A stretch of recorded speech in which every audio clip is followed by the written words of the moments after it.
Flames erupt without warning, consuming a citizen's soul and igniting an entire train car. The isolated car grinds to a halt near an evacuated station. Shinra Kusakabe, a determined young boy, believes he can put this tormented soul to rest. However, before he can face the fiery creature known as an infernal, the Special Fire Force arrives.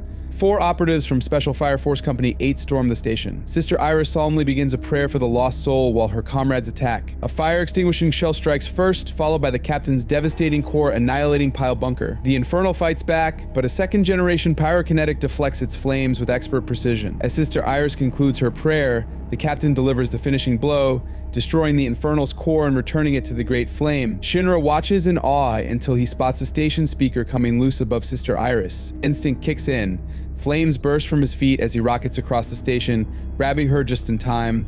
The lieutenant takes notice, and Shinra proudly introduces himself as the newest member of Special Fire Force Company 8. Arriving at Special Fire Cathedral 8, Shinra is surprised to find the squad working out of an aging, unimpressive building. He's issued a uniform and introduced to Captain Akitaru Obi and the no-nonsense Lieutenant Takisa Hanawa. The captain questions the tense smile in Shinra's profile picture, and the boy explains it's an involuntary reaction to stress. Shinra shares his dream of becoming a hero, but the captain reminds him that teamwork comes first. The lieutenant mocks him, pointing out his reputation as a devil rather than a hero. After their showers, the female squad members greet Shinra. Iris thanks him for saving her, while Maki admires his determination to protect others. Captain Obi gives a short orientation, explaining the horrifying nature of spontaneous human combustion, a phenomenon that could strike anyone at any time. The first victims, labeled first-generation pyrokinetics, lost all sense of self, becoming mindless infernals. The Fire Force's mission is twofold: to put these lost souls to rest and uncover the root cause of this terrifying affliction. Inside Dorm C, where Shinra is assigned, he reflects on a promise he once made to his mother and younger brother, show that he would become a hero and protect them. But an unknown disaster took them from him, leaving him wrongly accused. Tense and overwhelmed, Shinra could only smile through his grief, earning the infamous nickname Devil. Suddenly, an alarm blares through the cathedral the team is being deployed. A factory is engulfed in flames after an infernal seizes the soul of the factory manager's wife. The squad boards the Matchbox Special Armored Fire Engine and speeds to the scene. Upon arrival, they coordinate with the Fire Defense Agency to formulate a plan. The factory manager pleads for them to put his wife to rest. Inside, a blazing wall of fire greets the team, triggering Shinra's painful memories of losing his family. The captain reminds him that hesitation costs lives. Steeling himself, Shinra regains his composure and moves forward. Maki clears a path, but the Infernal redirects the flames, knocking Shinra hard into a wall. Dazed, Shinra recalls the details of that fateful day: the fire, the blame, the fear. He knows something else was there, something responsible for his family's deaths. Since that day, his smiles have never been real. His comrades help him to his feet, and as the captain calls the attack, Shinra refocuses. The lieutenant distracts the Infernal with precision gunfire while Maki and Obi move in.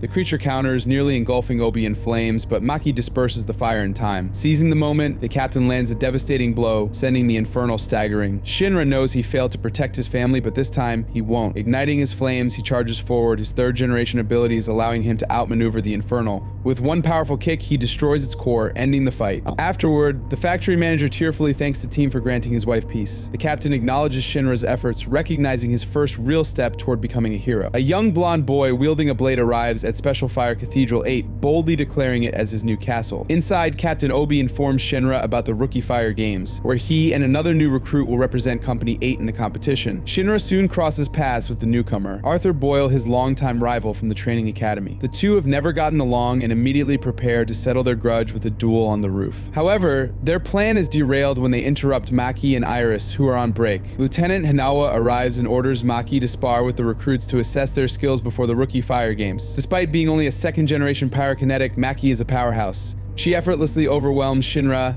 knocking him clean off the roof. Arthur fares better with his Excalibur plasma blade, but ultimately she overpowers him as well. Admitting she's unbeatable, the boys abandon their duel and join Captain Obi for a well-earned ramen lunch. Afterward, most of the squad heads to the firing range, where Shinra tests out the Type 7 firefighting axe. Arthur, however, dismisses all other weapons, insisting Excalibur is the only one he needs. This sparks a brief debate about proper firefighting gear, but the discussion is cut short by a sudden alarm. Another Infernal has appeared in the city. As they deploy, Obi hands Shinra the Type 7, but instructs him to keep it hidden from civilians. Upon arrival, they learn the tragic story of a girl whose father has become an Infernal 2 years after her mother suffered the same fate. Preparing for battle, Shinra and Arthur draw their weapons, defying Obi's earlier order. Pulling them aside, Obi explains the weight of their mission. Putting Infernals to rest means killing them. Their duty is not just to fight, but to bring peace to the grieving. As they advance, the flames take on an eerie, unnatural form, almost as if mocking them. Inside, they find a startling sight: the infernalized man sitting quietly at his kitchen table. Arthur volunteers to end his suffering, striking the core with his plasma blade. But just as the battle seems over,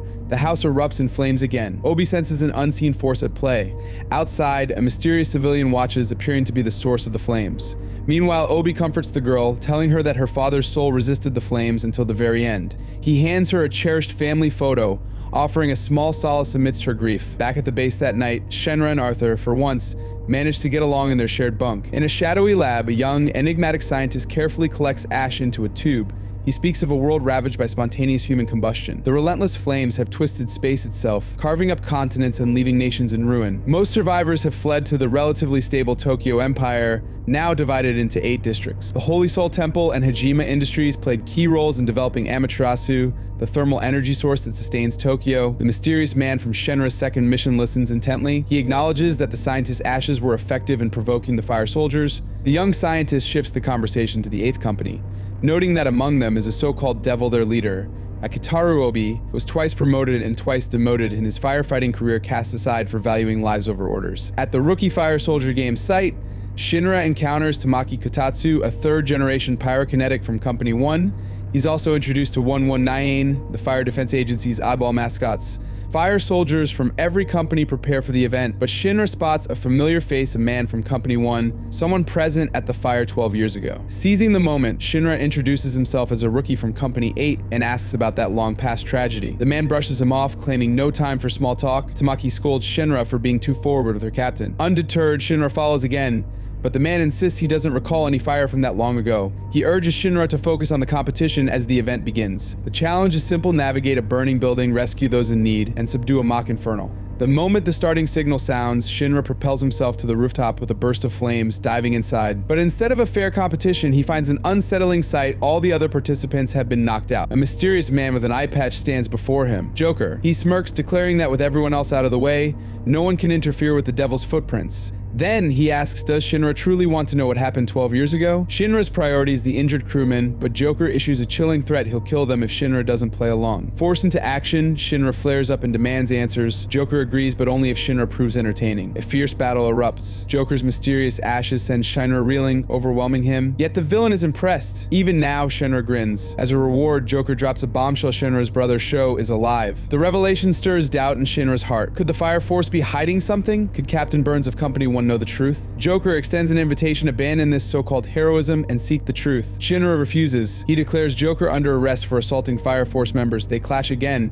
but this time Shinra fights harder, striking with a flurry of blazing kicks. Joker grins, witnessing the true power of the so-called devil. Arthur and Tamaki arrive. Before Shinra can explain, Arthur, oblivious to the real danger, assumes it's all part of the competition. Without hesitation, he attacks, but his Excalibur fails to land a hit. Tamaki follows up, attempting to trap Joker in flames. However, Joker unleashes a final wave of exploding ashes, effortlessly shaking them off. Before vanishing into the shadows, Joker tosses his remaining ashes at Shinra. Prove you're a hero, he taunts. Save them all. Realizing the imminent danger, Shinra grabs the unconscious crewman. Arthur and Tamaki carve an escape route, blowing a hole through the ceiling. Holding onto Shinra, they all blast into the sky just as the ashes ignite. The explosion tears them apart mid-air, but Captain Burns catches Tamaki while Company 8 scrambles to grab Arthur. Once the dust settles, the building is evacuated. Captain Burns thanks Shinra for saving his rookie. Captain Obi commends Shinra's performance, and Burns acknowledges that the 8th has a man worth keeping an eye on. Later that night, Shinra meets with Obi. The captain explains that the Fire Force isn't a unified body. Each company operates independently, supported by different factions like the Holy Soul Temple and Hajime Industries. Unlike the others, Company 8 was assembled with hand-picked members the Fire Defense Agency deemed trustworthy, trusted enough to investigate the true motives of Companies 1 through 7. The Special Fire Force Company 5, led by the commanding and enigmatic Princess Hibana, catches wind of a potential infernal sighting within Company 8's jurisdiction. Despite this, Hibana makes a bold decision: she'll invade their territory to study this new anomaly firsthand. Earlier that day, at Cathedral 8, Lieutenant Hanawa unveils the long-awaited analysis of Joker's ashes. The results? Disturbing. The powder is composed of infernal remains. Before anyone can fully process the implications, Shinra and Arthur are hit with an exhausting task piles of paperwork. Maki, eager to relieve herself of a misrouted firefighter call, assigns them a trivial mission rescuing a dog stuck in a tree. Though reluctant at first, the duo quickly seizes the excuse to escape their paperwork nightmare. Upon arriving in the city, they find Mamoru, a dog cowering high up in a tree. The reason? A growing anti-fire defense sentiment fueled by the controversial Miyamoto trial. The disgraced firefighter turned criminal is on the verge of being acquitted. Then, in a shocking twist, Miyamoto combusts into an infernal yet retains his full consciousness. Before anyone can react, he mercilessly kills the judge. Company 8 scrambles into action, but Princess Hibana has her own plans. She intends to capture the self-aware infernal for study. Meanwhile, Maki, realizing she carelessly sent Shinra and Arthur away on a pointless mission, feels too guilty to admit her mistake. Heinawa, unimpressed, promises swift punishment once the matchbox arrives. Shinra and Arthur, now reunited with their squad, receive orders to engage the infernal. Miyamoto, still reveling in his newfound power, turns on his lawyer only to be interrupted by the boys. Easily overwhelming him, they force Miyamoto to admit his twisted jealousy of the Fire Force's job. The rest of Company 8 arrives, stunned that an infernal has retained his personality. Feigning surrender, Miyamoto suddenly bolts, forcing Shinra to pursue him alone. As night falls over Teito-kyu Akihabara, the infernal wreaks havoc, terrifying the city. Shinra arrives, swiftly overpowering Miyamoto once more. The infernal mocks him, calling him a devil, but Shinra corrects him, declaring himself a hero. He hesitates, hoping to take Miyamoto in alive. But when the infernal attempts a sneak attack, Shinra reacts, instantly blasting off his arm with a single, powerful kick. Just as he's about to finish the job, a chilling voice interrupts. Princess Hibana and Company 5 make their grand entrance, seizing control of the situation. When she orders Shinra to stand down, he refuses, only to be mercilessly suppressed by her ability. Though weakened, Shinra grits his teeth, rises to his feet, and ignites his flames, ready to challenge the entirety of Company 5. Before full-blown conflict erupts, Captain Obi and the rest of Company 8 arrive. The tension between the squads thickens as their captains engage in a battle of words. Despite his clear distrust of Hibana, Obi ultimately agrees to let Company 5 take the Infernal on the condition that they share their findings. However, when Toru Kashiri of Company 5 smugly insults Obi as a talentless nobody, Shinra and Arthur bristle with anger. Before they can react, Maki delivers a swift, satisfying punch, shutting him up instantly. As they prepare to part ways, Hibana issues a warning. Company 8 is meddling in affairs beyond their reach, but Obi stands firm, his words unwavering. The fire within the 8th cannot be extinguished so easily. With that, the two companies go their separate ways, but the heat between them is far from over. Drenched from head to toe, Iris kneels by a fountain, lost in memories of her childhood alongside Hibana. The echoes of their sisterly bond seem distant now. Shinra, ever observant, notices her troubled expression and tries his best to lift her spirits. In a tense meeting, Captain Obi addresses his team. He reveals that the 8th Company will initiate an investigation into the 5th Company, even if it leads to confrontation. Lieutenant Hinoa breaks down the situation, then fires a warning shot at Shinra when the rookie gets distracted. Thanks to his ignition ability, Hinoa manipulates the bullets, ensuring the shot is non-lethal by weakening the gunpowder. After the meeting, Shinra and Hinoa discuss Hibana's mysterious rise to captaincy, speculating that her illegal research played a pivotal role. The lieutenant emphasizes that Shinra and Arthur will be crucial in the battle to come. Meanwhile, at Special Fire Force Company 5, Hibana conducts experiments, reveling in the torment of the captured infernal, Setsuo Miyamoto. Unsettled, Sister Iris prays to the sun god in the cathedral while Shinra lies in bed, ruminating over his meeting with Hibana. Arthur, overhearing his thoughts, joins the conversation about Iris's worries, but their discussion is interrupted by Maki, who questions Iris's whereabouts. Determined, Sister Iris heads to the base of the 5th Company, seeking an audience with Hibana. Before long, Hibana strikes Iris in a fit of rage, furious over her insinuation that the captain has abandoned her faith due to her infernal research. Hibana declares that only devils walk the earth now, completely forsaking her connection to the church. She reveals her intention to use Iris as bait to lure the 8th Company and eliminate them before they can become a threat. The conflict ignites as Shinra and his comrades storm the Combine to rescue Iris. Maki hesitates, questioning their reckless approach, but Hinawa argues that the 5th cannot file a proper report with all their illicit research on display. He orders the rookies to pursue Iris while he and Maki confront the welcoming committee. Hinawa unleashes his pyrokinetic bullets, dispatching the fire soldiers guarding the Combine and clearing a path for the boys. Arthur quickly encounters a conehead scientist scientist who has enhanced Miyamoto, granting him the power to shoot concentrated fire blasts. Arthur appears unfazed, though a sense of unease lingers. Toru Kishiri ambushes Hinawa and Maki with his explosive bubbles, created by inhaling flammable gas into zero-oxygen bubblegum. The blasts are fierce, but Maki inadvertently reveals Kishiri's position, allowing Hinawa to swiftly neutralize him with ballistic precision. As victory seems at hand, the lieutenant and Maki confront the Fifth Angels 3. Though Conehead and Miyamoto seem to dominate the night, Arthur's confidence remains unshaken. Hibana, aware of the attack, orders the destruction of the 8th Company to safeguard her research. Overwhelmed, Arthur faces insults from Miyamoto for his apparent overconfidence. Just when the knight seems defeated, he realizes he's been wielding his sword incorrectly. Switching to his dominant right hand, Arthur delivers a devastating violet flash, slaying Miyamoto in an instant. Conehead is astonished by Arthur's newfound strength as Miyamoto falls. Hinawa and Maki dispatch the remaining Angels 3, only to discover there are more foes lurking. While his comrades celebrate, Shinra finally arrives at the princess's castle, the true battle yet to unfold. Shinra searches the inner sanctum of the 5th Company Combine, anxious about confronting Princess Hibana and her enigmatic abilities. Suddenly, the 5th Angels 3 ambush him, but the rookie fire soldier swiftly dispatches them with ease. Inside, Hibana taunts Iris, informing her that her allies have come to rescue her. She urges Iris to pray for them, proclaiming their fate will end in flames.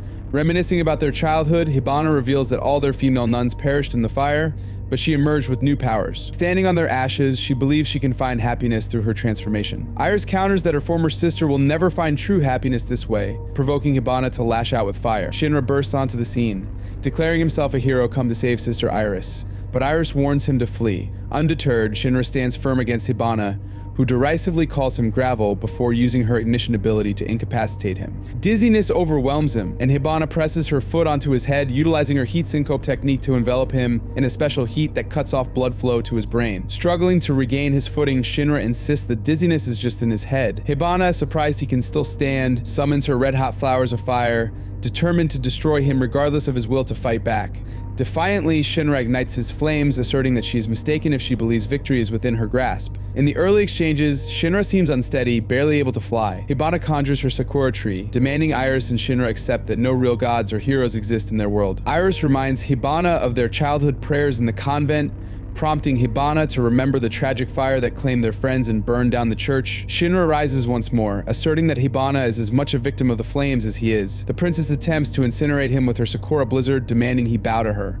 Miraculously, he withstands the heat and refuses to yield. Shinra declares that he must defeat her for her own good, embodying the hero she claims does not exist. Surprised by his resolve, Hibana receives a solid punch from him, signaling a shift in their battle. In flashbacks, we see Iris and Hibana's joyful childhood together, but after the devastating incident that claimed their friends, Hibana fell into despair, abandoning the church and embracing the path of the devil. Driven to understand infernals, she sought to elevate her status in society. Suddenly, Hibana awakens to find Shinra and Iris shielding her from the Sakura tree. Iris expresses her admiration for Hibana, but the princess insists she is merely supported by the flames. Feeling lost, Hibana believes she has nothing left, yet Shinra reassures her that she has a hero by her side. When Hibana questions his obligation, Shinra replies that heroes need no reason to save others. Hibana and Iris appear to reconcile, with the princess revealing childhood flowers. As they finish preparations, Captain Obi arrives, discovering that the battle has drawn to a close. The First Company, led by Leonard Burns, prepares for joint training with the 8th. Captain Burns is acutely aware that the 8th Regiment is gearing up to investigate their operations. To foster camaraderie, the 8th hosts an informal party for several other companies ahead of the training. After the festivities, Obi and Hibana meet to discuss his plans for uncovering the truth about human combustion. Hibana expresses her belief that Obi might not fully grasp the complexities of her research,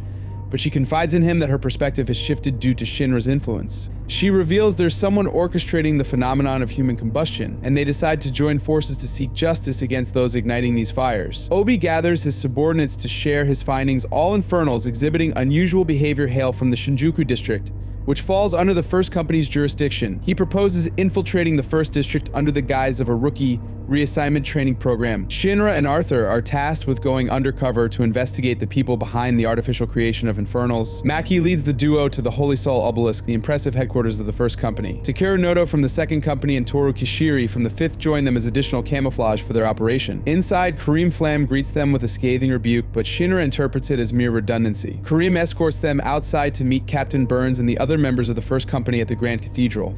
Shinra is eager to meet Captain Burns, hoping to glean any information regarding the fire from 12 years ago. Maki introduces the new recruits to Burns, 3 lieutenants, Foy and Lai, Kareem Flam and Rekka Hashimiya. Suddenly, Shinra challenges them to a sparring match to evaluate their abilities. Although Rekka dismisses the idea, Burns opts to entertain the challenge. Hearing about the match, Tamaki rushes to the practice grounds just as Burns decides to start with the lowest ranked company. Takeru hesitates but ultimately spars with Rekka, who affectionately calls him Juggernaut. Despite Takeru's reluctance to use his flames, Rekka encourages him to fight. As Takeru launches fire missiles, Rekka skillfully evades each one until Kareem is compelled to extinguish them using thermoacoustic cooling. Toru declines to participate next, leading Captain Burns to face both Shinra and Arthur simultaneously. Arthur attacks first, but Burns effortlessly blocks his Excalibur with a single hand, neutralizing the strike in a flash.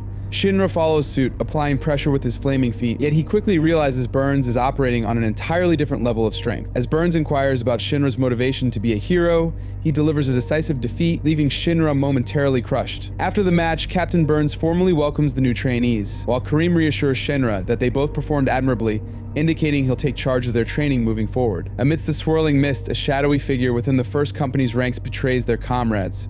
One of the lieutenants uses an unmarked telephone booth, speaking with the evangelist about the impending infernalization, ensuring everything will proceed seamlessly. Meanwhile, Captains Obi and Hibana convene to discuss her research notes. Hibana reveals that unlike spontaneous human combustion, insects are utilized to pierce the core of the afflicted infernals from the outside. 5 days into his assignment with the first company, Shinra awakens, reminding himself that they have only a month to gather vital information about the infernals.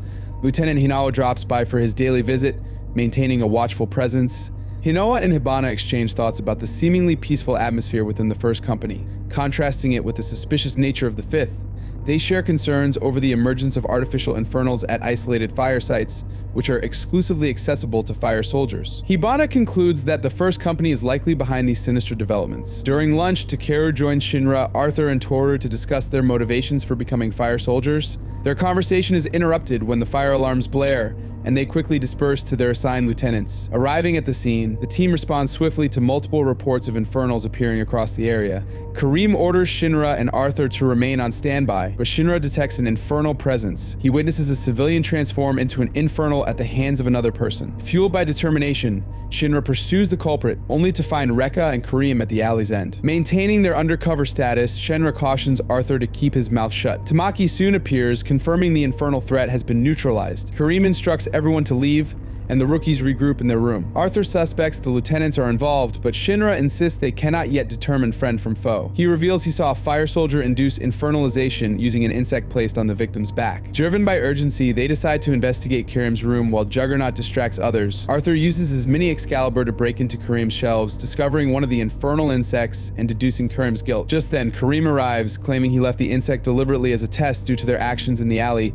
implying the 8th is investigating the insects as well. Kareem suspects Rekka is behind the recent infernal incidents, recalling a tragic event from 2 months prior where a group of children perished in a mysterious fire incident that haunts both Shinra and Hibana. Kareem is heartbroken to see a friend succumb to darkness. Meanwhile, Rekka manipulates Tamaki into gathering a group of young children in a secluded area, deceitfully claiming to have discovered a sacred prayer to prevent them from becoming infernals. He instructs Tamaki to leave so he can conduct the prayer alone. Tamaki insists on staying but is soon overpowered by Rekka, who knocks her unconscious. When the mother of the children tries to intervene, Rekka transforms her into an infernal before brutally destroying her core. At the cathedral, Shinra and Arthur disregard Kareem's orders to stay behind and embark on a mission to find Rekka. Rekka, in the meantime, torments the terrified children as Tamaki regains consciousness. She quickly realizes Rekka's true intentions and faces abuse at his hands. He declares that he will sacrifice as many children as necessary to create infernals for the evangelist. Rekka commands Tamaki to remain silent and brutally kicks her to the ground.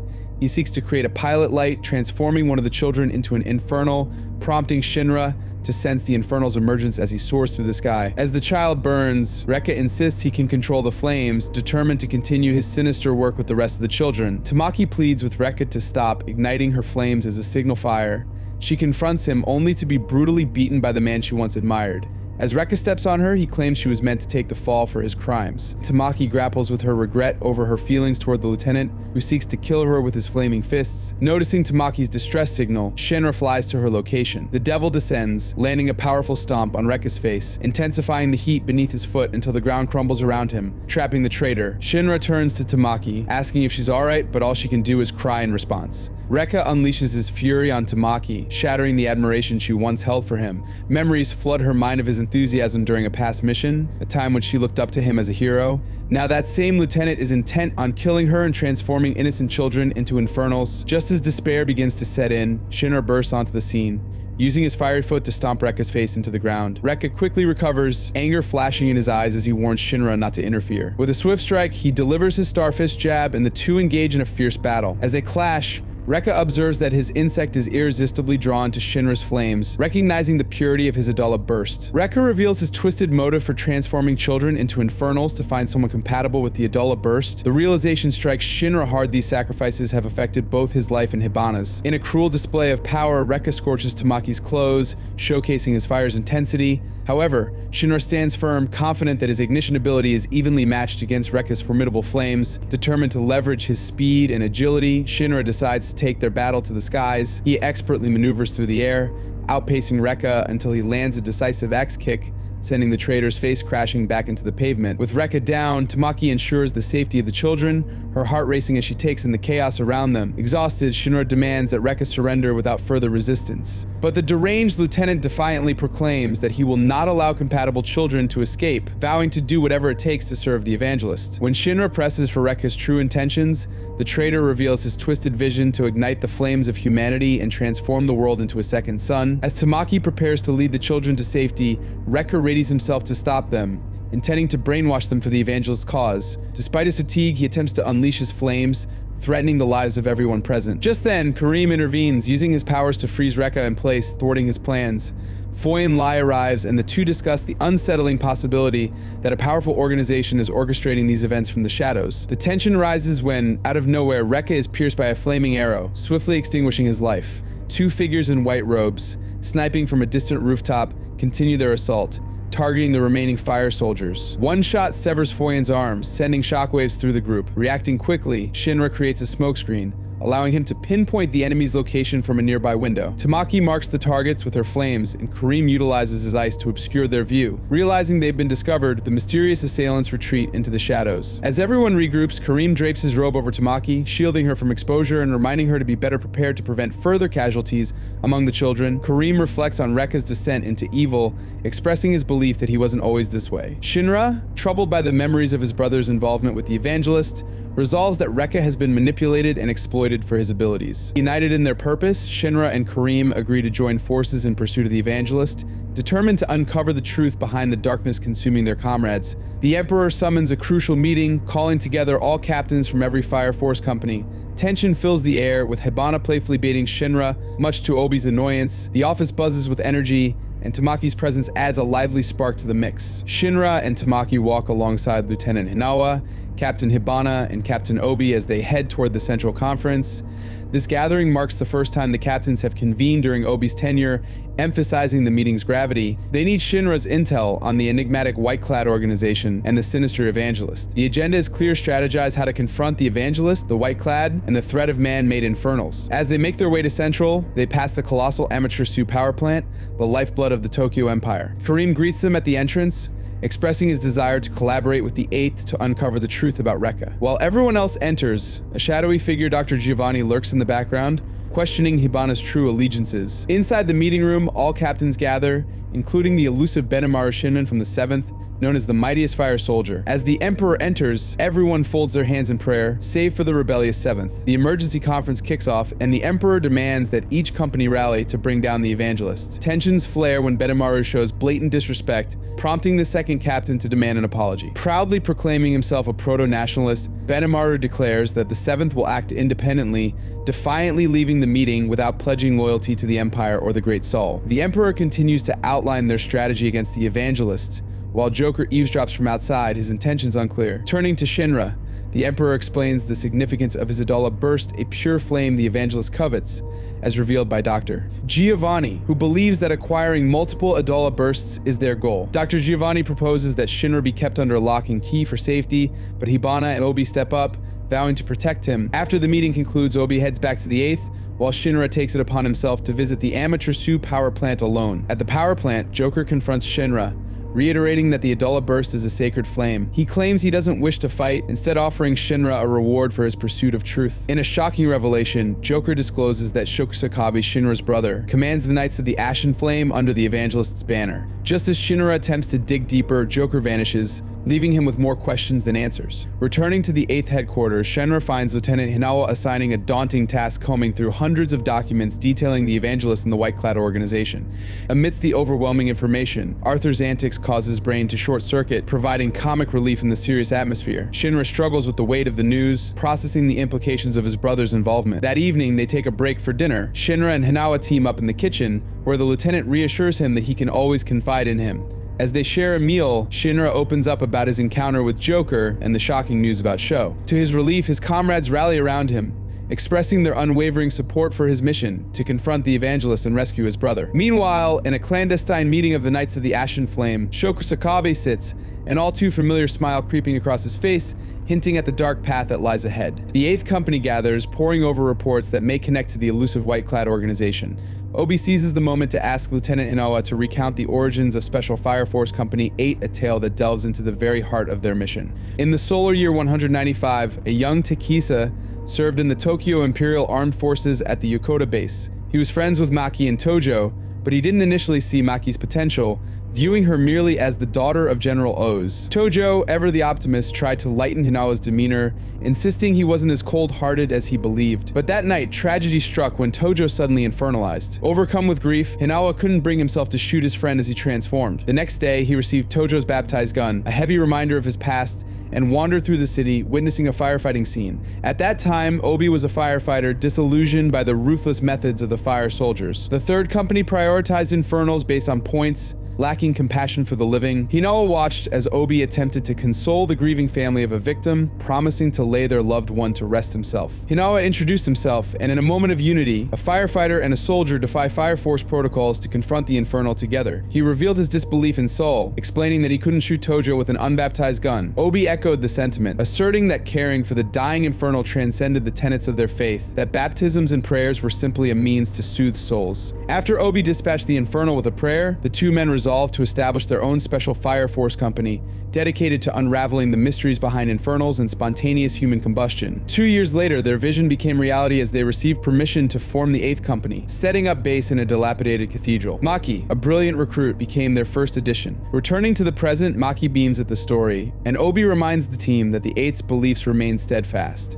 Their first fire scene was marked by a mysterious infernal dressed in all white, extinguished without incident, yet shrouded in bizarre circumstances. The incident occurred at a business still thriving today, located in Asakusa territory of the 7th Company. Meanwhile, in Asakusa, the ever-popular Benimaru strolls through the streets. Known affectionately as Waka, he accepts sweets and attention but maintains a cold and aloof demeanor. Back at the 7th base, he shares the treats with twins Hinata and Hikage, his companions. Konro Sagimiya informs Benimaru of the 8th's intentions to investigate their jurisdiction. Dismissing them, Benimaru advises to ignore their presence, but the 8th arrives unexpectedly. Obi, trying to sidestep the formalities that irritate Benimaru, is met with disdain as Benimaru asserts he cares little for the Evangelist and won't tolerate disruptions on his turf. He scoffs at the notion of a conspiracy behind infernals, despite Shinra's warnings. Shinra challenges Benimaru, questioning his inaction as the mightiest Haikishishi. Just as tensions escalate, Asakusa's unique fire alarm blares, signaling the emergence of an infernal. Benimaru tells the 8th to leave as he prepares to confront the threat. Tragically, one of the citizens has transformed into an infernal. The 7th Division quickly mobilizes behind Benimaru,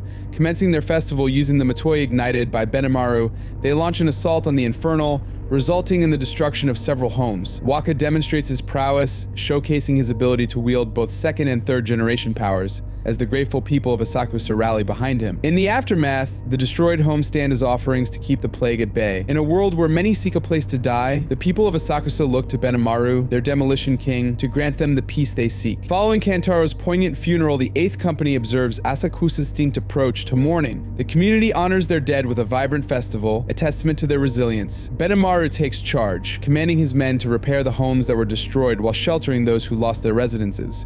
Realizing the importance of collaboration, Shinra and Captain Obi agree to assist in the repairs, knowing it's crucial for their ongoing investigation. Each member of the 8th proves invaluable in the effort to restore the devastated city. Amidst the labor, however, The White-clad notice the 8th's presence in Asakusa. The evangelist, ever watchful, orders their immediate extermination to thwart the investigation. As the day's work draws to a close, Benimaru tends to Conroe's burns, a gesture of camaraderie. The twins arrive with Shinra, who entertains them with his antics. Conroe, surprisingly fond of the 8th's team, suggests they might collaborate in the future. Though Benimaru claims he's not suited for leadership, he ultimately decides to cooperate, revealing that he doesn't dislike them. Later, curiosity piqued, Shinra inquires about Conroe's Typhlosis burns. Benimaru requests to meet Captain Obi, and Shinra leads him to the others. The 8th company reflects on the budding friendship with the 7th. Meanwhile, Iris stays behind, aiding the 5th in managing the 8th's jurisdiction during their absence. When Benimaru finally meets with Captain Obi, he overhears a heated discussion with Lieutenant Hinawa regarding the possibility of transforming Kantaro into an infernal. Anger ignites within him, and he unleashes his flames in a blind rage. Shinra rushes to calm him, but Benimaru, mistrustful and furious, declares he will fight the entire 8th company, unaware that the White-clad had been impersonating Obi and Hinawa to deceive him. Obi readies himself for battle while the others try to restrain Benimaru. He showcases his incredible prowess, overwhelming the 8th members single-handedly. Just when it seems all is lost, Obi returns, donned in his Fire Force armor, challenging Benimaru to a duel, captain to captain. Despite lacking fire powers, Obi stands his ground, determined to clear his name. He deflects many of Benimaru's fiery assaults, and even manages a solid headbutt. Recognizing the escalating conflict, Hinawa realizes they must intervene.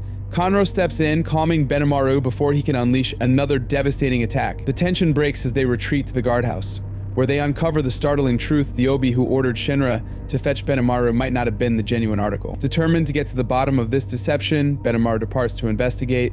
In the meantime, Conroe recounts the harrowing story of his burns. Before joining the Special Fire Force, he and Benimaru faced formidable infernals that razed an entire city. When a demon-like infernal attacked, Conroe heroically pushed Benimaru out of harm's way, choosing to confront the creature alone, even as he reached the limits of his pyrokinetic abilities. In solar year 196, in the heart of Asakusa, Tokyo, Conroe miraculously survives the harrowing battle against the demon infernal. The morning light reveals him carbonized yet alive, though utterly exhausted. Benimaru discovers his friend wrestling with emotions, arguing that they should have fought together. But Conroe, ever the protector, insists that his role is to lead and safeguard Asakusa, not to lose Benimaru at such a crucial moment. Following this intense encounter, Special Fire Force Company 4 arrives on the scene, officially inducting the Haikishas of Asakusa into the Special Fire Force, now known as Company 7. While Benimaru harbors reservations about being used as a pawn by the Empire, Conroe believes in harnessing their resources for the greater good. Thus, the foundation of Company 7 is laid. Fast forward 2 years to the present solar year, where Conroe reflects on their journey without regrets. Shinra, driven by the desire to be a hero, vows to prevent sacrifices. However, unrest brews among the citizens of Asakusa. Accusations of crimes and confusion over identities swirl. Benimaru, intrigued by the chaos, begins to investigate the strange occurrences. In the midst of this turmoil, the 8th company finds Hinata and Hikage embroiled in a heated argument over their authenticity. Arthur, ever the wild card, knees Hikage in the face, revealing an old man disguised as her. Meanwhile, a member of the White-clad wields an insidious ignition ability, manipulating blood vessels to alter faces. An unfortunate incident occurs when YoEhe, the artist, accidentally kills one of the White-clad followers, inciting further chaos. As the White-clad plot to engulf Asakusa in flames, Benimaru races against time to untangle the web of misunderstandings, even as artificially created infernals emerge. Their ultimate goal: to find a compatible human, or perhaps create a demon, all while hunting the 8th company amid the confusion. The 8th formulates a plan to combat the fires, only to be met with a hail of flame arrows. Shinra, determined to pursue the source, teams up with Arthur to track down the snipers. Meanwhile, Conroe and Hinata interrogate a captured suspect, demanding information on Hikage. The man remains silent, choosing to internalize himself before succumbing to death. With the citizens of Asakusa uncooperative and growing restless, Conroe decides to sound the emergency bell while Benimaru grapples with how to guide the people through this crisis. Shinra finally locates the sniper, only to find himself facing 2 members of the White-clad. Arthur joins him, and they engage in a fierce 2-on-2 battle. However, their lack of coordination puts them at a disadvantage. Once they align their strategies, they manage to overwhelm their adversaries, forcing one of the White-clad, Arrow, to retreat. In a desperate move to retaliate, the hooded figure consumes an infernal insect, amplifying his powers. Benimaru, undeterred, puts an infernal to rest and readies one of his flaming matoi, prepared to face whatever challenges lie ahead. As the chaos continues to unfold in Asakusa, Benimaru, though reluctant, defers to Conroe's leadership, recognizing the wisdom and experience his friend embodies. Kanro, in turn, instills his faith in Benimaru, urging him to take charge during this tumultuous time. With newfound resolve, Benimaru addresses the gathered crowd, revealing the insidious presence of outsiders among them, intent on sowing discord and distrust. He rallies the citizens, declaring that their unity is paramount, and urges them to stand together against the threat, emphasizing that they cannot allow the outsiders to undermine their spirit. Meanwhile, in the midst of the fray, Shinra and Arthur face off against the formidable white-clad archer and her guardian, a terrifying demon who has transformed himself into an infernal with fearsome horns. From a distance, Benimaru locks eyes with the demon, a haunting reminder of the infernal that had once devastated Shinra's childhood home. As he prepares to engage, Shinra experiences a profound connection and a dull link that heightens his awareness of the stakes at play. Elsewhere, Heika unleashes her fury on a white-clad member who had deceitfully promised her candy in exchange for her kimono. Her twin sister, Hina, joins the fray, sharing her own experience of being impersonated by an old man. Together, they embody the spirit of Sakusa, fighting back against the chaos. Ascending into the sky, Benimaru faces the demon head-on, determined to prove his strength. Below, Kanro observes the archer preparing to take a shot at Benimaru. In a moment of desperation, he attempts to summon his flames, but his condition holds him back. He calls out for Shinra, who instinctively springs into action. With unwavering determination, Shinra speeds towards the incoming arrow, reminding himself that his flames are meant to protect humanity, not destroy it. He launches into a kick, redirecting the deadly projectile and saving Benimaru from certain harm. The archer, taken aback, draws a parallel between Shinra's Adola Link and the manipulative influence of the evangelist, the elusive commander of the White Clad. In the heat of battle, Benimaru channels a powerful technique from Kanro the Crimson Moon and unleashes it upon the demon, obliterating the monstrous foe in a brilliant display of flames. As he free falls from the sky, Shinra is there to catch him, a testament to their growing bond and teamwork. Back on solid ground, members of the 7th Company cheer, announcing that the flames and infernals have been extinguished. Kanro, with a sense of gratitude, emphasizes that they owe their victory to the 8th Company, particularly acknowledging Shinra's bravery and quick thinking. In the shadows of the night, Yonen and Arrow, members of the Knights of the Ashen Flame, report to Shokusakabe about Shinra's growing influence. They reveal the tragic news of Heron's martyrdom, a setback that only fuels Sho's ambition. His desire for the Adol Link intensifies, a powerful force he believes he must possess at any cost. With determination in his eyes, Sho vows to take action himself next time, setting the stage for an inevitable confrontation. Meanwhile, within the bustling confines of Company 8, Obi grapples with the arrival of a new member to their forensic team, Victor Licht, a brilliant yet arrogant scientist with a troubling connection to Joker. The introduction gets off to a rocky start when Victor neglects to salute properly, sparking tension from the outset. Undeterred, Licht attempts to connect with Shinra, hoping to touch the feet of the one who produces the Adola Link, his eagerness bordering on obsession. Victor, once the head of the Applied Pyrokinesiology Lab at Haijima Heavy Industries, boasts about his intelligence with little humility. Princess Hibana, unimpressed, questions his presence at Company 8, but Victor pleads for acceptance, highlighting their dire need for an engineer. Although Obi recognizes their shortage, he proposes a solution: Vulcan Joseph, a master craftsman known as the God of Fire, and the Forge. Yet Vulcan's disdain for Heijima and the Special Fire Force complicates their recruitment efforts. Determined to bridge the gap, Obi sends Shinra, Arthur, and Iris to meet Vulcan in person, cautioning them to be genuine and straightforward. The trio approaches the junkyard where Vulcan resides, bracing for a challenge. As they introduce themselves, Vulcan retaliates by hurling soda cans, vehemently rejecting the fire soldier's assistance.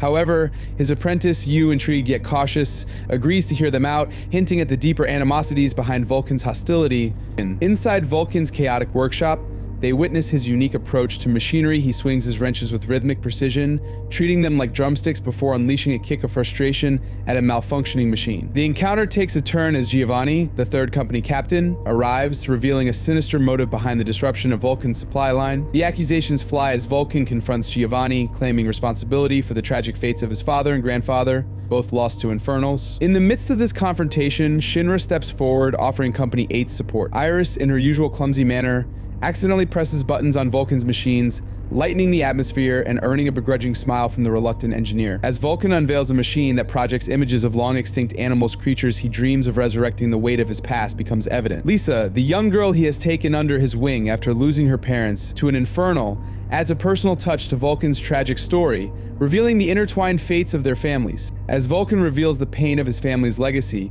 Shinra's Adola Link suddenly senses Giovanni's malevolent intent lurking in the shadows. The tension rises, foreshadowing an inevitable clash clash that could alter the course of their battle against the white-clad and the enigmatic forces manipulating their lives. In a moment of vulnerability, Vulcan stands before the graves of his parents, offering soda as a tribute. With each word, he pours out his heart, sharing the burdens he has shouldered alone. He speaks of the hardships he's faced and the new family he has found in Lisa and Yu. In his yearning for unbreakable bonds, he contrasts his relationships with the legacy of loss left by his grandfather and father, whose ties crumbled under the weight of tragedy. Meanwhile, Shinra, Iris, and Arthur gather to strategize, their minds racing to decipher Giovanni's true intentions.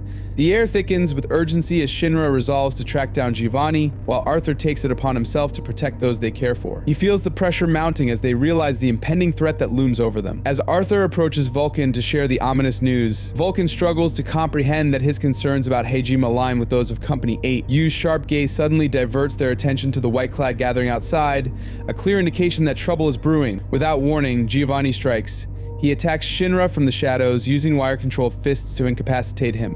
The electrical shock courses through Shinra, a brutal reminder of Giovanni's ruthlessness and the stakes of their battle against the white-clad. In the heat of the conflict, Arthur grapples with his own self-doubt, unable to summon the knightly spirit he so desperately wishes to embody. To remedy this, Vulcan sets to work, assembling gear designed to bolster Arthur's confidence. As Arthur dons a cloak and a donkey head strapped to his waist, he becomes a comical yet determined figure, wielding a sword imbued with newfound strength. With determination, he charges into battle, slicing through the clone illusions conjured by the white-clad, only to reveal their true numbers of mere two foes standing against him. The tension escalates when one of the white-clad summons a morning star, advancing toward Arthur with deadly intent. Each blow aimed at Arthur is deftly deflected, but the mocking visage of his own clone weighs heavily on him. The battle turns chaotic when the clones destroy his donkey companion, robbing Arthur of much of his resolve. Yet, in a moment of defiance, he rises again, determined to avenge his fall instead. Amidst the turmoil, Vulcan urges Lisa and Yu to flee, prioritizing their safety.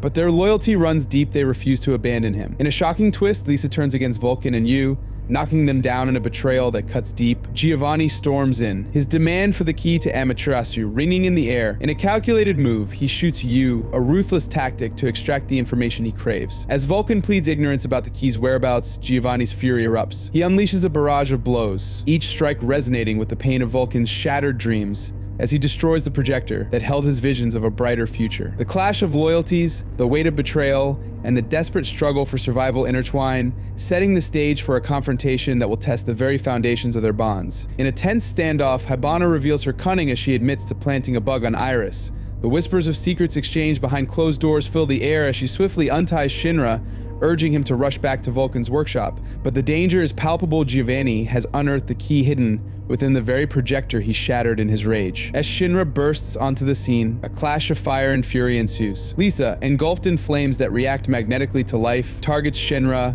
forcing him to navigate through the chaos. Vulcan, ever resourceful, instructs Iris to hit random buttons, triggering a cascade of animatronics that descend from the ceiling like a mechanical rainstorm. The machines create a magnetic field that disrupts Lisa's flames, buying them precious moments. With determination fueling his movements, Shinra retaliates, sending Giovanni crashing through the wall and into the chaos outside. But as he regains his footing, a familiar pulse resonates within Shinra, a sign of his Adolo link igniting once more. His heart races with excitement at the sight of his brother, Sho, who stands before him, unaware of their true connection. Shinra's pride swells as he admires Sho, transformed into a handsome and formidable figure. But Sho's disdain is palpable. He rejects any notion of kinship, insisting that Shinra will come with the white-clad. Arthur leaps to intervene, but his bravery costs him dearly as Sho's blade slices across his chest. The pain of the moment sharpens their resolve even further. In the midst of the chaos, Licht emerges as an unexpected ally, guiding everyone to safety in a hastily assembled truck. Vulcan leaps in just as the vehicle speeds away, but Lisa remains behind, a victim of her own internal conflict as Vulcan calls out to her, desperate to bring her along. Yet destiny is unkind and Sho materializes in front of their escape route, a barrier they cannot ignore. Just when hope seems lost, Joker arrives, claiming that Shinra cannot be taken just yet. The encounter between Sho and Joker culminates in a clash, leaving them both with minor wounds, a reminder of the stakes at play. Later, as the dust settles, Shinra updates Obi from the hospital, his voice heavy with concern for his brother and the uncertainty of their future. Vulcan, recognizing the dangers that lie ahead, chooses to remain with Company 8, for the safety of his newfound family outweighs his attachment to the workshop he once called home. His desire to rescue Lisa lingers in the air, a promise unfulfilled, yet a glimmer of hope remains as he reassures himself that Yu will be alright. Hibana's piercing gaze turns to Licht, suspicion woven into her words as she questions his motives. In the quiet aftermath of the chaos,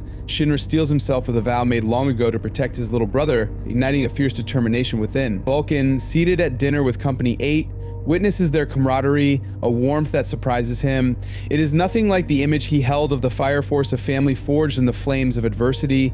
As Vulcan returns to his workshop, he stands before the graves of his father and grandfather, offering soda as an homage to their memory. With a heavy heart, he confesses his betrayal of their promise, for he is now intertwined with the very organization they distrusted. But in his heart, he knows this path could lead to something greater, a chance to forge bonds that are resilient, a chance to redefine family. As the sun sets over Asakusa, the air crackles with urgency as Flam, Hibana, and Conro convene to share their findings on the ongoing investigation into the 8th Company. Whispers of scandal ripple through the ranks of the 3rd, their desperate attempts to cover up the truth raising suspicion among the members of the Fire Force. The tension is palpable as they gather, each aware of the stakes involved. Obi, focused and determined, discusses the invaluable aid of Victor Licht, who has been tasked with tracking down the base of the 3rd Company. However, unbeknownst to the others, Hibana's instincts scream caution. She questions Obi's trust in Licht, her gaze steady and unwavering, sensing an undercurrent of danger lurking beneath the surface. Meanwhile, in a shadowy corner, Licht engages in a cryptic conversation with Joker, who suggests developing a strategy to enhance Shinra's flames and endeavor that could shift the balance of power. Amidst this brewing storm, Conro offers his expertise, volunteering to train the recruits in hand-to-hand combat, a skill that could prove crucial in the battles ahead. With determination in their eyes, Arthur and Shinra step into the training arena, where Benimaru stands ready to sharpen their abilities. Under his watchful eye, they are instructed to craft their finishing moves, a vital part of their development as warriors. As the training intensifies, Licht arrives, bringing a new insight into the realm of flames. He proposes a technique for Shinra, suggesting that by tightening the propulsion of his flames, he can enhance their power and precision. Benimaru, ever the skeptic, confronts Licht with suspicion, questioning his motivations and suitability for the 8th Company. Meanwhile, Arthur, dedicated to mastering his fundamentals, trains diligently alongside Shinra, who struggles to gain control over his newly focused flames. Back at the 8th's headquarters, Vulcan immerses himself in his work, tirelessly crafting inventions designed to snuff out fires and support his comrades in battle. Each creation embodies his vision of a world where infernals are no longer a threat and hope can flourish. In the training arena, Benimaru takes the opportunity to impart his wisdom to Shinra. He traces the origins of his unique hand movements back to martial arts, explaining the significance of each tenokata, the specific formations that enhance strength, speed, and technique. With newfound focus, Shinra channels his energy, compressing his flames and feeling the surge of power as he executes the moves. "What's your finishing move called?" Benimaru asks, but Shinra's proposed name is met with rejection, igniting a spark of frustration. Determined to rise to the challenge, Shinra pushes forward, honing his flames as he connects with the deeper link to his brother, Shu, an unbreakable bond that fuels his resolve. Meanwhile, Arthur, armed with a katana, delves into the intricacies of swordsmanship, each swing a testament to his dedication and spirit. As the two train side by side, they embody the essence of the 8th Company, a team united in their quest for justice and truth, ready to face the trials that lie ahead. In the shadows of their hidden lair, a clandestine meeting unfolds among the members of the White Clad. Dr. Giovanni, his voice laced with confidence, reveals their strategic advantage. The 8th Company is on the verge of discovering their base, thanks to the powers of one of their own. Sho, eyes glinting with ambition, nods in agreement, a sinister smile crossing his face as he contemplates the chaos they can unleash with Shinra's Adala link in play. Amidst the turmoil of the present, the memories of Shinra's childhood linger, haunting yet comforting. He recalls how his mother would gently nudge him to tidy up, weaving tales of naughty boys being sent to the nether. The thought spurs him into action, a flurry of youthful energy propelling him to pick up his toys, but deep down he feels no fear. Instead, a promise echoes in his mind, a vow to rescue Sho if he were ever taken to that dark abyss. Fast forward to the present day, where Obi addresses the 8th Company with urgency. The clues uncovered at Vulcan's workshop have led Victor to an unsettling conclusion: the White Clad are hiding in the Nether. Iris, with a tremor in her voice, warns her comrades that the Nether is a realm tainted by darkness, a place where even the sun's rays dare not tread. Victor clarifies that the so-called Nether is in fact a network of buried subway tunnels, remnants of the Great Disaster. That night, a vivid dream visits Shinra. A woman who resembles Iris appears, igniting a flicker of recognition within him. As he drifts deeper into slumber, the familiar pull of his Adala link jolts him awake, propelling him into the day with renewed determination. The following morning, the atmosphere is thick with anticipation as the 8th prepares to venture into the depths of the Nether. Obi cautions them, explaining the rare privilege granted for their investigation. Yet, Iris's warnings resonate in the air, her words painting a picture of horror and inhumanity lurking within the darkened tunnels. "It's super scary," she warns, a shiver of trepidation lacing her tone. Arriving at the entrance, the team exchanges brief words before Hanawa hushes them, urging silence as Iris offers a prayer for their safety. Within the oppressive confines of the Nether, Maki illuminates their path, while Yona and Mirage create a diversion that unintentionally splinters the team. Sensing the impending threat, Arrow dispatches Assault to hunt down the 8th, confident in his abilities yet wary of his penchant for destruction. Left behind, Iris grapples with the reality of her companion's identities, uncertain whether she's truly with Takami or an imposter. The tension thickens as Takami trips, causing an accidental wardrobe malfunction that convinces Iris of her legitimacy. But before they can regroup, the cunning Assault arrives, his gaze fixed on them with lethal intent. Meanwhile, Maki confronts Flail and a group of white-clad, her initial fear dissipating as she realizes they're not apparitions but formidable foes. Empowered by the new gear crafted by Vulcan, she dispatches them with newfound confidence, showcasing her growth as a fighter. In another part of the tunnels, Tamaki faces Assault, who notes her impressive resistance to flames. Yet, his twisted sense of chivalry, refusing to harm women, poses a dangerous challenge. As she recalls her mentor's advice from the day before, determination surges within her. With nimble reflexes, she dodges Assault's crimson bullet. In a twist of fate, her lucky lechery activates,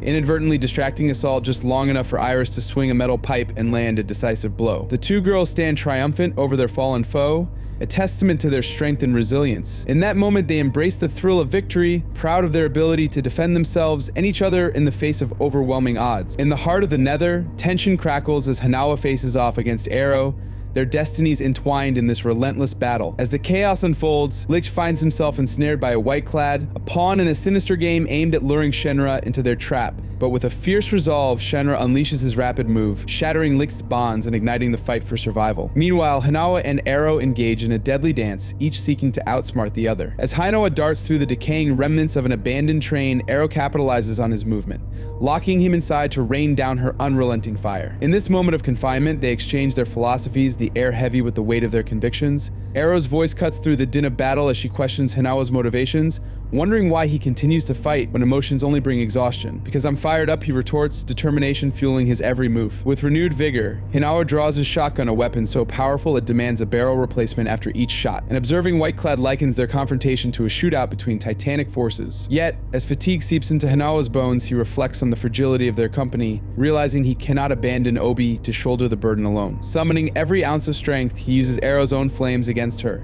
increasing the velocity of his bullets with her fire, and finally overcomes her in a climactic showdown. As he slumps against a pillar, exhausted but victorious, two white-clad approach with malice in their eyes. With a flick of his wrist, he sends a bullet their way just shy of hitting their heads, a warning shot that speaks volumes. Above, the ceiling groans under pressure, caving in and revealing a hole through which Arthur emerges, ready to join the fray. One of the white-clad recognizes Arthur from Vulcan's workshop and, with a sinister grin, conjures a mass of clones to overwhelm him. Drawing on the training imparted by Beanie Eye, Arthur focuses, sensing which clone carries the weight of life. With a precise slash of his blade, he identifies the true foe, cutting through the illusions with lethal accuracy, narrowly missing Hanawa as he strikes down the white-clad. In another part of the underground labyrinth, Maki stumbles upon Tamaki and Iris, who are caught in a precarious situation. The shadows deepen as Giovanni and Lisa emerge, a predatory gleam in Giovanni's eyes. He approaches Lisa with a twisted familiarity, calling her by her true name, Feeler, and probing her inner turmoil. His voice drips with manipulation as he reminds her of her abilities, threatening her with the implications of her past lessons. "Do you not remember?" The evangelist knows everything Giovanni declares, his words laced with menace. He reveals the secrets of the artificial infernals and the elusive flame of perdition, drawing Lisa deeper into the web of his machinations. The weight of his words hangs in the air, a foreboding reminder of the power and control wielded by the white-clad. In the depths of despair, Lisa's voice trembles as she confesses her connection to the bugs, a twisted bond forged through the trauma of losing her parents to an infernal. Fear of flames had consumed her for years, but now she feels the bugs reopening her eyes to a world she thought lost. Obi and Vulcan stand firm, pleading with her not to succumb to the flames that threaten to engulf her. But as the tendrils of her fiery grip tighten around her, Obi makes a bold move, pretending to be overpowered by her overwhelming power. With precision, he places extinguisher grenades beneath each of her fiery appendages, determined to snuff them out and free her from their hold. As her flames flicker and extinguish, Lisa free falls into the abyss, her heart heavy with the loss of her power. But Vulcan is there to catch her, cradling her fragile form in his arms. Tears stream down her face, a mixture of pain and relief flooding her heart. Yet the moment is shattered by Giovanni's imposing presence, a dark shadow looming over them. With a ruthless grip, Giovanni takes Lisa hostage, his wire coiling around her neck, choking her as he stabs her with another heated strand. He tosses a gun to Vulcan, a cruel ultimatum lingering in the air. "Shoot Obi," he commands, the weight of his words pressing down on them. Reluctantly, Vulcan prepares to comply, but Obi, undeterred, urges him to follow Giovanni's orders. As the tension escalates, Giovanni releases his grip on Lisa, allowing Obi to rise anew. Fueled by determination, he tears apart metal train tracks as if they were mere twigs, revealing the bulletproof vest Vulcan had crafted for him, an ingenious safeguard for the impending chaos. Obi confronts Giovanni, demanding answers about the evangelist's motives and the creation of infernals. Giovanni's response is chilling, suggesting that the natural order must be preserved, and the adult burst long feared is central to their plans. He cryptically remarks that those without power will never understand its significance, yet hints that Shinra might be on the cusp of comprehension. Amidst the turmoil, Shinra battles hallucinations triggered by his adult link, visions of his childhood with Sho flooding his mind. Giovanni seizes the moment, taunting Shinra about the inevitable connection forming between him and Sho. With malicious glee, he notes that the Adala burst can manipulate various forms of heat, linking it ominously to the bugs that torment Lisa. Shinra, heart racing, reaches out to Sho, vowing to honor their mother's promise, but Sho recoils in disgust, the words igniting a fierce anger within Shinra. With determination, Shinra closes the distance between them, demanding Sho to show respect for their mother. In a blinding flash, they vanish, leaving behind a trail of flaming footprints and shimmering feathers that envelop Licht, only to reappear as Sho's blade pierces the pillar behind him, narrowly missing Shinra. The air thickens as time seems to freeze, Sho's blade wedged into the ground, granting him an advantage. He lunges at Shinra, launching him across the room with an overwhelming force, leaving Shinra battered and bloodied, gasping for breath. Meanwhile, Giovanni watches from the shadows, satisfied that his mission to unite Sho and Shinra has borne fruit. "You're in different universes," Sho declares, his voice echoing ominously. Licht's eyes widen as he realizes the implication Sho is manipulating heat to expand his universe, rendering Shinra's speed futile against him. With a newfound determination, Sho initiates their Adola link, intent on revealing the truth to Shinra rather than merely explaining it. As the flames of their destinies intertwine, the stage is set for a clash of brothers, the stakes higher than ever. In the heart of the Adala world, Sho reveals a chilling truth to Shinra: the flames of the Adala burst are the very landscape he sees, a realm that affects all living things beyond their universe. As shadows dance in the black flame surrounding them, Sho points out the figure of the evangelist seated ominously amongst skeletal remains. "Look," he commands, the weight of his words pressing down on Shinra.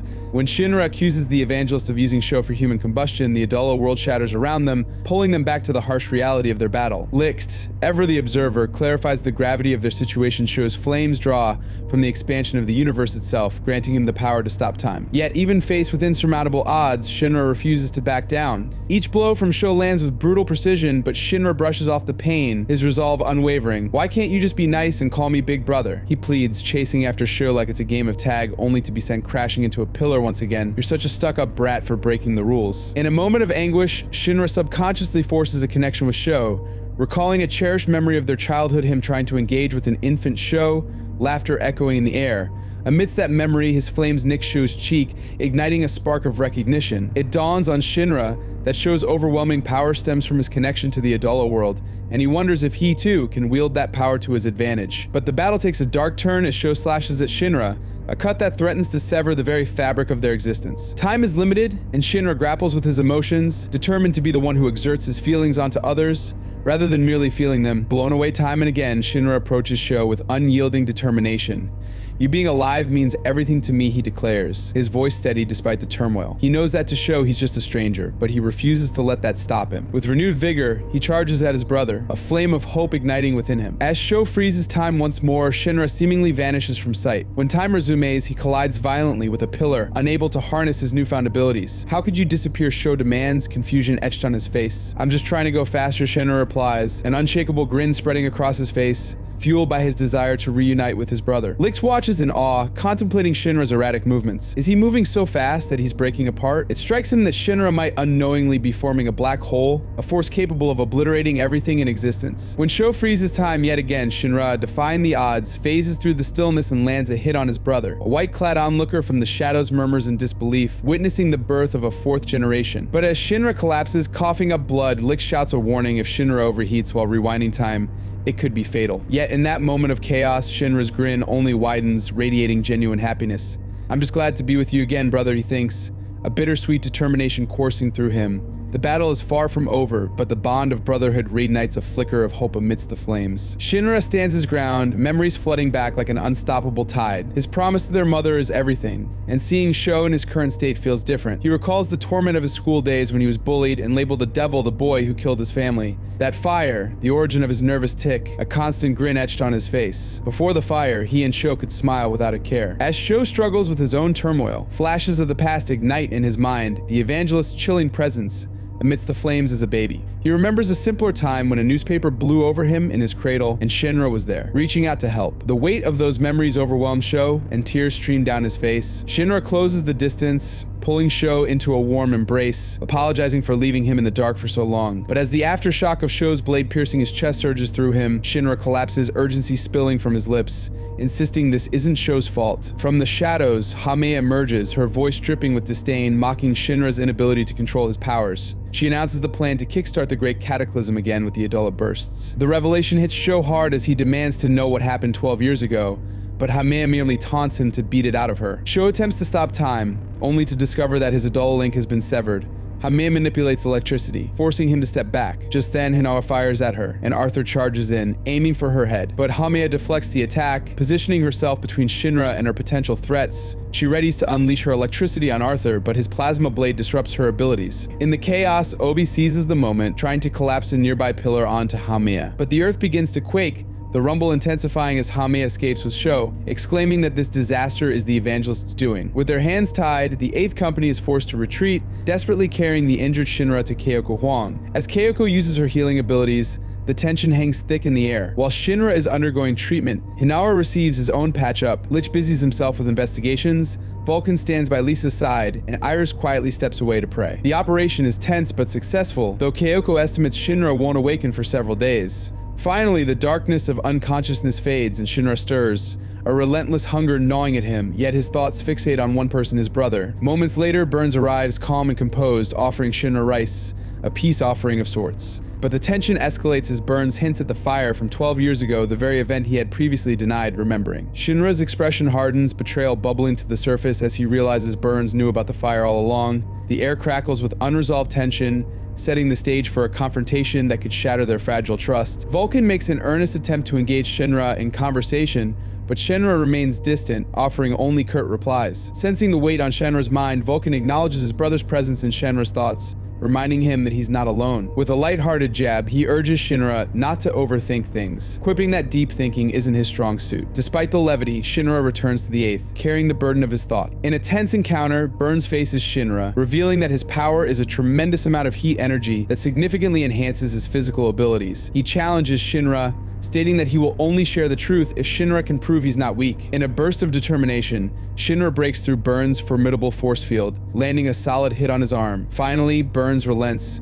agreeing to unveil the truth. He reveals that Sho's Adala burst awakened during the traumatic event when their mother transformed into an infernal. In that moment, Shinra's abilities manifested. The evangelist had foreseen this catastrophic occurrence. Burns recounts witnessing what appeared to be an Adala link, where he saw Shinra's mother as an infernal, cradling baby Sho in her arms. Hame had manipulated her from afar using electricity, orchestrating the moment to bring Sho into their fold. It was then that Burns made the heart-wrenching decision to tell Shinra that his family was lost due to the Adala burst. Shinra's heart races as he realizes he has glimpsed his mother recently within the Adala world. The yearning to learn more about this dimension and the possibility of seeing his mother again intensifies. He connects this revelation to Captain Haig, and Obi, sensing the urgency, agrees that they must investigate further. They both propose a hopeful notion if Shinra's mother still exists as an infernal, there might be a way to bring her back. Thanks for joining me on this adventure. If you enjoyed the journey, don't forget to hit that like button and subscribe for more epic content. Let me know what you think in the comments, and don't miss out on the next video. There's always more fun, surprises, and challenges ahead. Until next time, stay awesome and keep exploring.